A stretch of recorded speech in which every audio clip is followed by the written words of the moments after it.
आज का जो टॉपिक है वो है स्नेक बाइट। टॉपिक है वो है स्नेक बाइट। तो इंडिया में 3 तरह के स्नेक जनरली देखने के लिए मिलता है। एक है कोबरा, दूसरा है क्रैब और तीसरा है अपन लोग देखते हैं रसल्स वाइपर।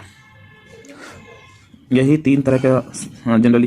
तो ये जो रहता है हम लोग को न्यूरोलॉजी जो पार्ट रहता है वो इफेक्ट करता है और ये हिमेटोलॉजी को इफेक्ट करता है, हिमेटोलॉजी रसल्स वाइपर। और ये ऊपर वाले दोनों जो रहता है न्यूरोलॉजी पार्ट को इफेक्ट करता है हिमेटोलॉजी। हिमेटोलॉजी मतलब इट मीन्स ब्लड को इफेक्ट करता है, ब्लड को डिस्ट्रक्ट करता है, मतलब बर्बाद करने का काम करता है। उसमें गैंग्रीन, नेक्रोसिस वगैरह देखने के लिए मिलता है। अगर किसी को स्नेक बाइट हुआ है तो उसके लिए स्नेक बाइट हुआ है तो स्नेक बाइट में बाइट होने के बाद उसको, उस पेशेंट को जिसको बाइट हुआ है, जिसको स्नेक बाइट हुआ है, उसको ज़्यादा घबराना नहीं चाहिए। मतलब इट मीन्स कि ज़्यादा उसको पैनिक नहीं होना चाहिए। पैनिक जितना होगा उसका हार्ट रेट बढ़ेगा तो ब्लड जो सर्कुलेशन है ब्लड में वो बढ़ेगा बॉडी में। तो बॉडी में ब्लड सर्कुलेशन बढ़ने के कारण जहाँ वो वेनम इंजेक्ट हुआ है, जहाँ वो सांप काटा है, तो उसके थ्रू लोकल रूट के थ्रू वो पूरे बॉडी में फैल जाएगा। अगर वो ब्रेन तक पहुँच गया तो ब्रेन के पास होता है न्यूरोमस्कुलर जंक्शन, जिससे वो नर्व को एक दूसरे के पास पहुंचाता है। जैसे आपको कहीं भी कट लगता है तो आपको ब्रेन के पास पहुंचता है, तभी तो आपको पता चलता है कि हमको यहाँ पे कट लगा है, यहाँ पे दर्द हो रहा है। तो वो वही ब्लॉक करने के काम करता है। ये अगर ये क्रैत और कोबरा काटा है तो जैसे ही न्यूरोमस्कुलर जंक्शन को बंद कर दिया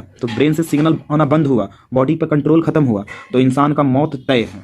तो पहले तो काटने के बाद पेन जो होता है, पेन के लिए हम लोग यूज करते हैं, अगर पेशेंट जैसे ही हॉस्पिटल पहुँचता है तो उसको पैरासीटामोल का इंजेक्शन लगाते हैं। उसके बाद उसका जो बीपी होता है वो कंटिन्यूअसली मेजर करने के लिए बीपी कफ को हम लोग बांध के रखते हैं ताकि उसका बीपी पता चल सके। तो बीपी कफ बांधने के बाद अब तीसरा आ गया एंटीवेनम देना है। तो एंटीवेनम में हम लोग यूज करते हैं पॉलीवैलेंट ASV, यही जनरली यूज होता है।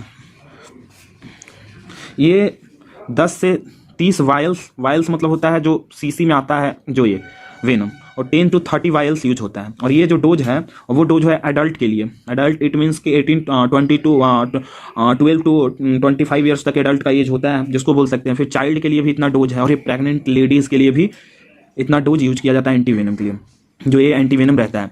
साउथ की तरफ ये जो 10 से 30 वायल्स जो होता है, ये जो वायल्स जो होता है वो उधर 50 वायल्स अप टू 50 वायल्स तक यूज किया जाता है। साउथ में जो होते हैं केरला और साइड आप चले जाइए तो 50 वायल्स तक वहाँ पे एंटीवेनम का डोज दिया जाता है। और इसका जो हाफ लाइफ है, मतलब एक बार अगर आप बॉडी में एंटीवेनम लगा दिए तो उसका इफेक्ट कितना देर तक रहता है, 90 आवर्स तक इसका हाफ लाइफ पीरियड है। मतलब 90 आवर्स तक उस एंटीवेनम का इफेक्ट रहता है। उसके बाद जो अमेरिकन जो एंटीवेनम रहता है, अमेरिकन एंटीवेनम का जो हाफ लाइफ पीरियड होता है वो होता है 48 आवर, 48 घंटे तक वो इफेक्ट अपना शो करता है। जो इंडियंस है और वो ये काम करता है। और ये जो बताएं आपको 10 से 30 वायल्स देते हैं, तो अगर एक जो वायल्स जो होता है, एक वायल जो होता है 6 मिलीग्राम रसल्स वाइपर के जहर को काटने का काम करता है। मतलब एक वायल जो होता है 6 मिलीग्राम रसल्स वाइपर जो ये किया है आपके बॉडी में जहर जो डाला है उसको काम करता है। अब पता चलता है कि अगर आपको स्नेक बाइट हुआ और स्नेक बाइट होने के बाद कितने घंटे पहले आप ये इंजेक्शन लगवा लें, उसको बोलते हैं bite to needle times.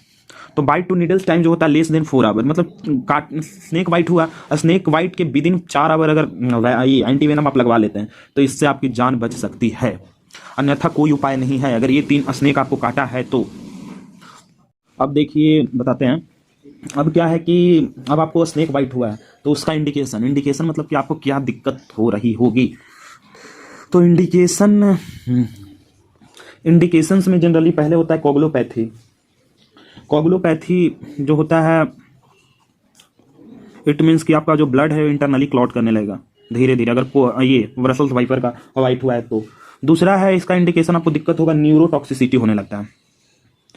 Neurotoxicity it means जैसे ही आपको ये काटा तो न्यूरोमस्कुलर जंक्शन को ब्लॉक करने के कारण पैरालिसिस जनरली शो होता है जबड़े का। तो पहले जो पैरालिसिस देखने के लिए मिलता है वो जबड़े में पैरालिसिस शो होता है, पैरालिसिस ऑफ जॉज। और उसके बाद पैरालिसिस जो होता है वो डायफ्राम में होता है। डायफ्राम मतलब पेट के ऊपर पैरालिसिस देखने के लिए मिलता है, पैरालिसिस ऑफ डायफ्राम।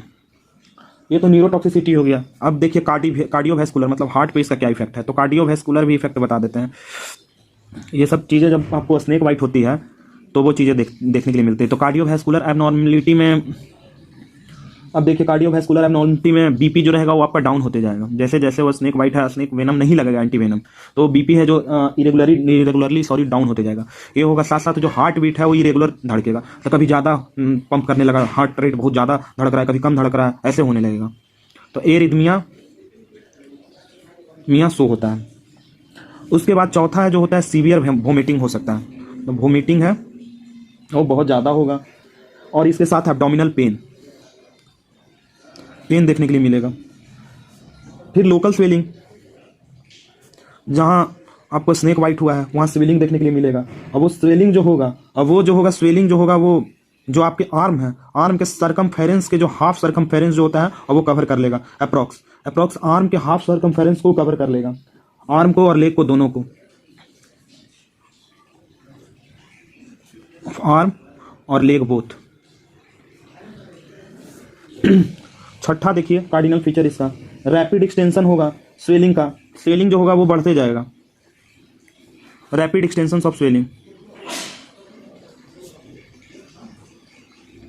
मतलब जहां काटा है सांप वहां स्वेलिंग आपको बढ़ते जाएगा। तो ये आप लोग देखिए इंडिकेशन में क्या क्या इंडिकेशन है। अब देखिए ये एंटीवेनम देने के कारण साइड इफेक्ट्स भी होते हैं। जैसे कि एंटीवेनम का सबसे बड़ा साइड इफेक्ट है एनाफाइलेक्टिक शॉक हो सकता है पेशेंट को। एनाफाइलेक्टिक शॉक्स देखने के लिए मिल सकता है, मतलब एनाफाइलेक्टिक शॉक्स के तो बॉडी में एड्रेनलिन का लेवल है जो ड्रास्टिकली डिक्रीज हो सकता है, बीपी डिक्रीज हो सकता है। तो उसके लिए हम लोग हाइड्रोकॉर्टिसोल देते हैं। हाइड्रोकॉर्टिसोल अगर एनाफाइलेक्टिक शॉक अगर साइड इफेक्ट शो हो रहा है तो हाइड्रोकॉर्टिसोल के साथ एविल इंजेक्शन लगा देते हैं ताकि उसका साइड इफेक्ट ना हो। एविल इंजेक्शन, या अगर बीपी अगर ये हो रहा है, फ्लक्चुएट कर रहा है, तो हाइड्रोजन ब्लॉकर देते हैं, H1 ब्लॉकर्स, ये सब मेडिसिन देते हैं। अगर इसके देने के बावजूद भी अगर सही नहीं हो रहा है पेशेंट, तो अगर इसके वो देने के बावजूद भी अगर उसको एनाफाइलेक्टिक सीन हो रहा है तो हम लोग इंट्रावेनसली आईवी रूट के थ्रू एड्रेनलिन देते हैं। और इसका जो रेशियो होता है 1:1000 देते हैं। तो ये इस रेशियो में देते हैं। इसको मसल्स में क्यों नहीं देते, मसल्स में एड्रेनलिन क्यों नहीं देते? क्योंकि मसल में अगर इसको दे देते हैं किसी भी पेशेंट को तो उसमें हेमेटोमा शो होता है, जिसमें वो स्किन में वहां जहाँ पे देने पे वहां रेडनेस शो होगा। तो इस कारण से इसको हम लोग मसल्स में नहीं देते हैं। तो इसके साथ अगर किसी का बीपी डिक्रीज हो रहा है तो एड्रेनलिन 1:1000 में हम लोग देते हैं स्नेक बाइट में। अगर फिर भी कुछ और भी है, अगर कोबरा के केस में है, कोबरा का केस है, तो कोबरा के केस में एंटीवेनिम जो हम लोग देते हैं और वो 4 यूनिट चढ़ाते हैं हम लोग नियोस्टैग्मीन। इसके साथ हम लोग एट्रोपिन का यूज करते हैं। यही सब है। अब इसको देने के बाद पेशेंट को कैसे पता चला कि उसमें सुधार हो रहा है, तो उसके लिए भी हम लोग बताते हैं कैसे पता चलता है। अगर इतना देने के बाद उसका पेशेंट में कैसे इफेक्ट हो रहा है, तो उसका जो बीपी जो रहेगा पेशेंट का और वो सही होने लगेगा, पहला तो।